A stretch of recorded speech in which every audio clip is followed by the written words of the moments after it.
এই যে আমার সোনা বাবা, তাকে এখন খাওয়ানো হচ্ছে। সাইকেল পড়ে যাবে, সাইকেল পড়ে যাবে বাবা। তুমি ওইদিকে কেন গেছো, এইদিকে আসো। এখন খাওয়ানো পর্ব চলছে ওকে। এই বাইরে এসেছে, পাথরের মধ্যে উঠেছে, স্নান করা হয়ে গেছে, স্নান টান করিয়ে নিয়ে গেলাম খাওয়াতে।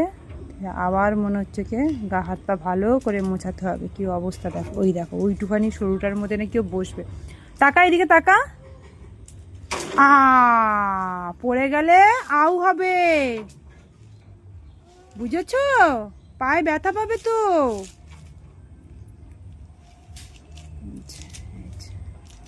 দুষ্টুমির শেষ নেই। লেগেছে, পায়ে লেগেছে? লাগেনি তো? ওরে বাবা, তুমি তো খুব সাহসী একটা ছেলে। হ্যাঁ হ্যাঁ, আবার যাবে ওখানে? আচ্ছা আচ্ছা, আগে মুখে ভাতটা নিয়ে নাও। আচ্ছা ঠিক আছে। কি আমি হাত ধরবো? আচ্ছা দাঁড়াও, একটা সেকেন্ড দাঁড়াও।